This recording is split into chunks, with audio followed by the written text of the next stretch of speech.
قدرمانو دوستانو سلامونه د ډیجیټل چین پروګرام ته مو زه غوټۍ هرکلی کوم. د 2021 کال د مارچ په 11مه نیټه د چین د 14مې دورې ملي ولسي کانګریس په څلورمې عمومي غونډه کې د دغه هیواد د اقتصاد او ټولنې د پرمختګ په باب د 14 پنځه کلن پلان په تصویبولو سره له 2021 کال څخه تر 2025 کال پورې د بېلابېلو ساحو د پرمختګ او موده موخې ټاکل شوې دي. څو ورځې مخکې د چین د دولتي شورا مطبوعاتي دفتر د دغه پلان د پلي کولو په موده کې د ترلاسه شویو لاسته راوړنو د پیژندلو لپاره مسلسلې خبري ناستې جوړې کړې دي.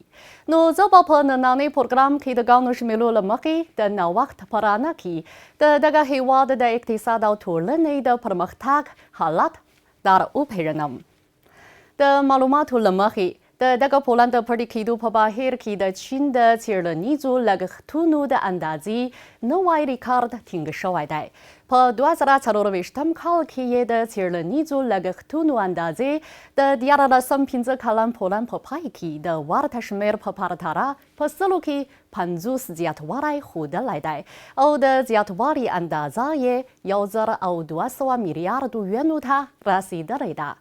د دغه هیواد د ساینس او تخنیک د نوښت 26 ډلې د نړۍ د مخکښو سلو ډلو په لیست کې شامل شوي دي چې شمېر یې په نړۍ کې لومړی مقام نیسي.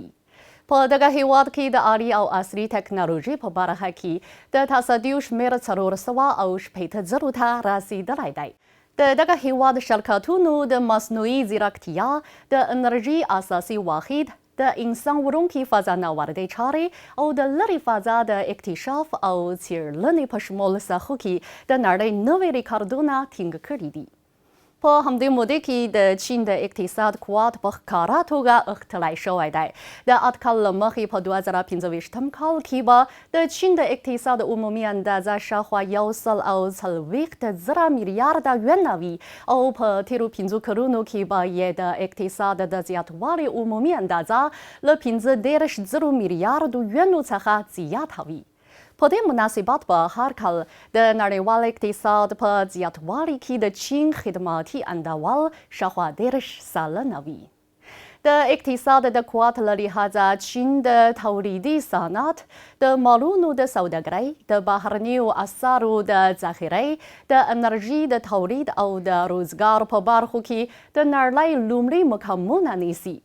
د 14 پنځه کلن پلان له پای راهیسې د چین د تولیدي صنعت د زیاتوالي کلنۍ اندازې له 10 میلیارد ینو څخه اوښتې دي او دغه هیواد په تیرو 15 مسلسلو کلونو کې د تولیدي صنعت په برخه کې د نړۍ لومړی مقام نیولی دی. قدرمنو دوستانو، نننۍ پروګرام په همدې ځای پای ته ورسید. بریالي اوسئ.